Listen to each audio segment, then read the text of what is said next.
So another typical first order linear differential equation, so another linear first order DE differential equation, are what we call salt tank problem. I'm gonna go like that with quotes because really this we could do with all sorts of things that might even not be uh, physical objects like salt. You know, it could even be ideas and how they're spread amongst the population and leave, or cultural things, that sort of thing. You might be able to model them sort of this way if you can think of them as kind of flowing in and mixing and flowing out. So our unknown is the amount of salt at any time t, and so I drew this so I didn't have to take time to draw it as we did it. Now, so typically though, you'll get it in terms of rate. So you'll get an input rate, and often in times of concentration, and so you have to kind of work with things sometimes to get the units right. So you've got an input rate, mixing that goes on in the tank, and then an output rate. And so the tank usually has some amount of salt in it at some point, if there's salt coming in, or maybe the tank starts with salt in it and there's no salt coming in, and you want to ask things about, basically when did you get all the salt out of the tank, or items like that. But that's the idea. And so we tend to, then just work with a pretty simple idea. Rate of change,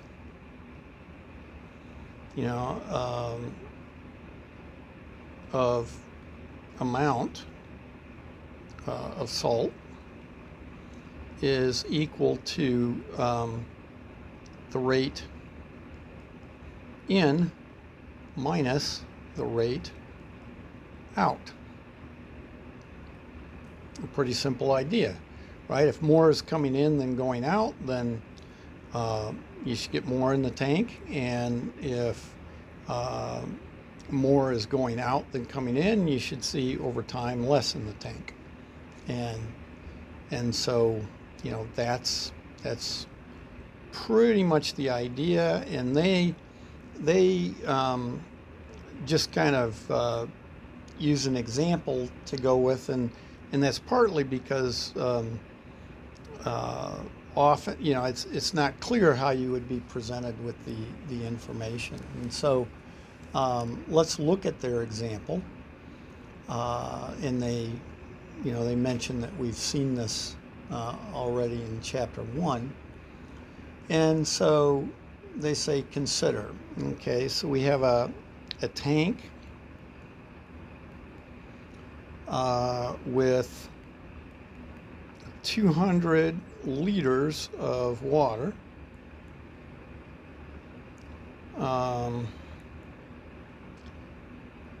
With 3 kilograms of salt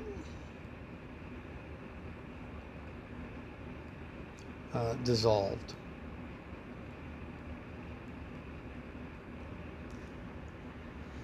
Okay, and that's at time 0.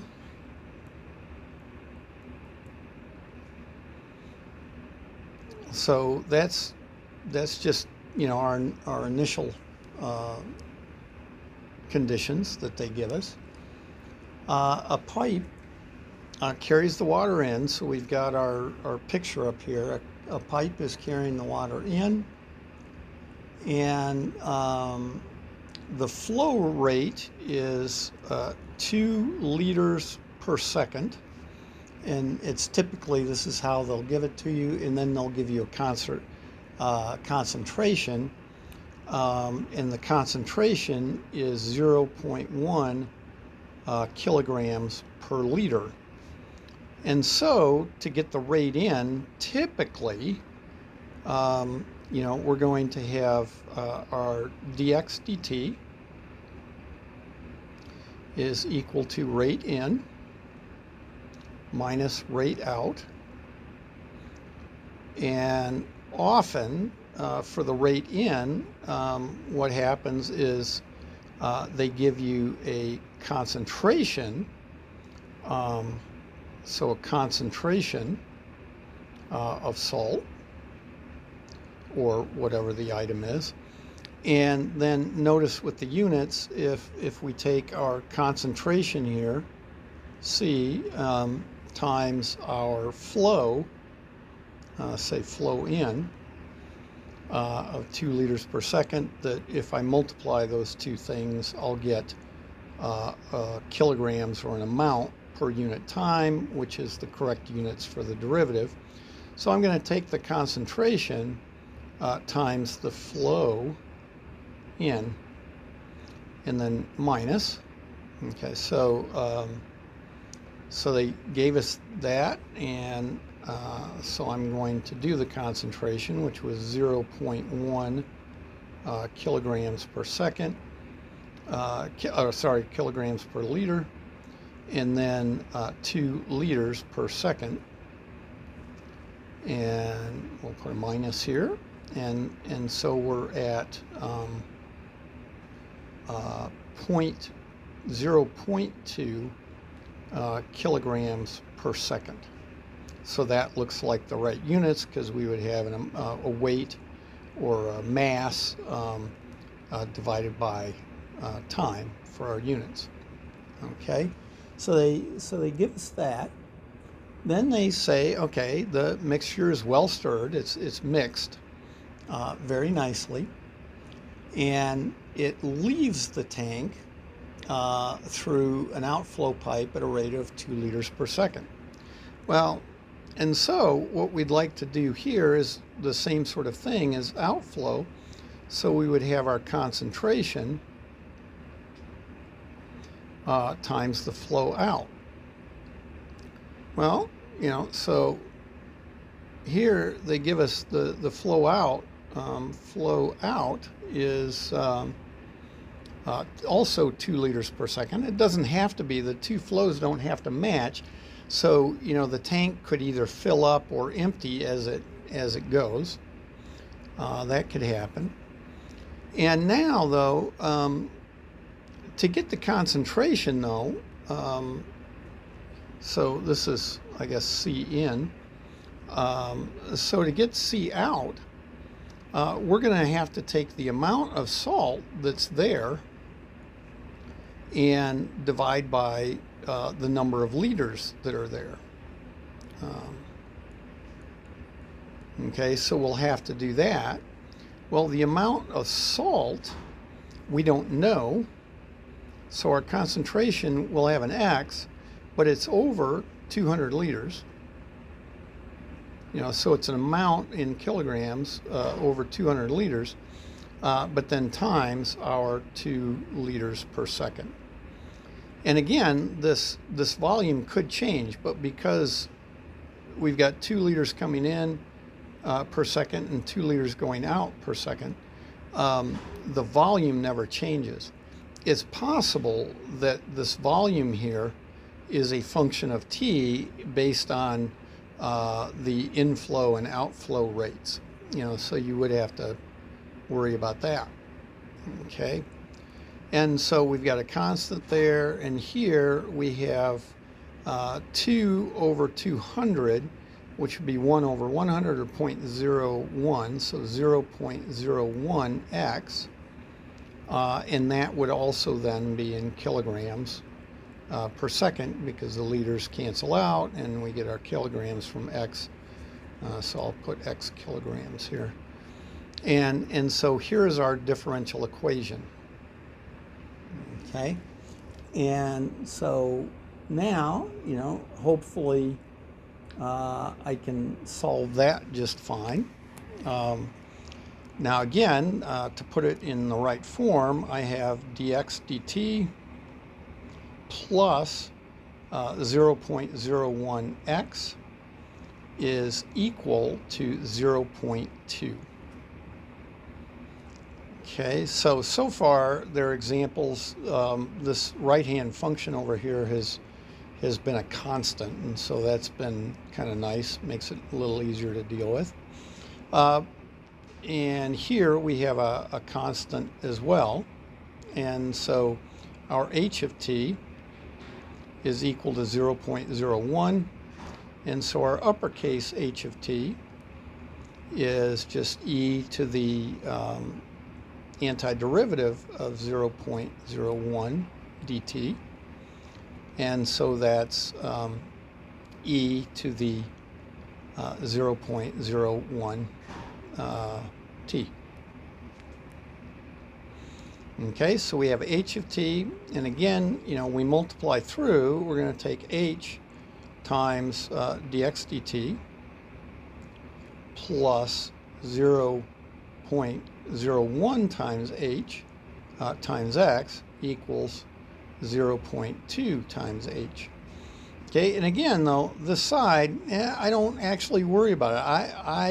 I am writing this down to remind you what goes on, but typically I would go straight from that to then say I have x times h. Well, I'll put down another intermediate step here. I'll put x times h is equal to then the antiderivative of 0.2 e to the 0.01 t dt. Okay, so I multiplied through by the h, and I'm doing the antiderivative. But on the left-hand side, I would just have the x times the h. And, well, yeah, I guess I would go straight to this step here.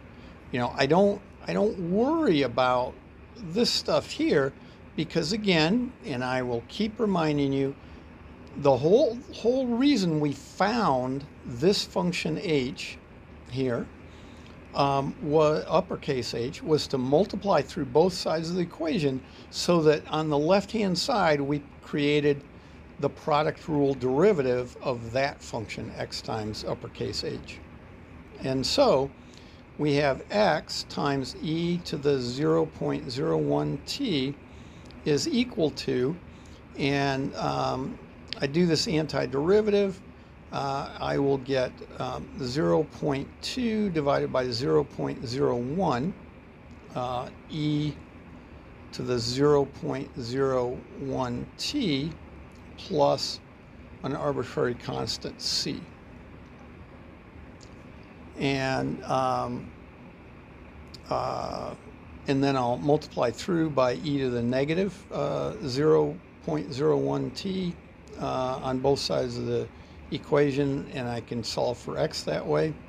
X. And now I have 2/10 divided by 1/100th, or however you want to look at it, but when I invert and multiply, I'll end up with 20. When I multiply through by the negative exponent or the reciprocal of this thing, that becomes 1. And then plus c e to the negative 0.01 t. Okay, so I have that, and again, remember that x of 0 is equal to 3 kilograms in particular, and that was back here somewhere. I hope I can, yeah, there we go. Okay, a tank with 200 liters of water and 3 kilograms of salt dissolved at time 0. So I had that 3 kilograms, and so that means that 3 is equal to 20 plus c, because again, when t is 0, I get a 1 for e to the 0, and so c is equal to negative 17, And so my x is equal to 20 minus 17e to the negative 0.01 t. All right, and you know, we can you know, what happens as t goes to infinity. You know, I guess they asked that in here. So what's the limit as t goes to infinity of x of t? And well, you know, we get the limit as t goes to infinity of 20 minus the limit as t goes to infinity of 17e to the negative 0.01 t. Well, the first one is just 20, and the second one is 0, so we get 20 kilograms. And in the end, that actually makes total sense, okay, because if you look at the input rate, or the input concentration and so forth, right? Somewhere we had, it's coming in at, oh, here we go. There, I had to find it. 0.1 kilograms per liter. Okay, and so that's the, you know, input concentration is 0.1 kilograms per liter.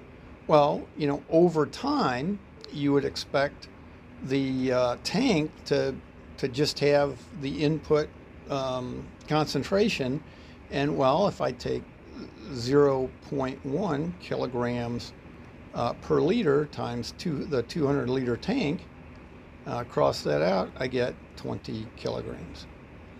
So, you know, that's good. Our model produced in, you know, what we would intuitively expect to get. And of course, at any other time, we could look at what the amount, and we could also get the concentration because we know there are 200 liters in the tank. All right, so that's an example of whatever, a salt tank problem. So there we go.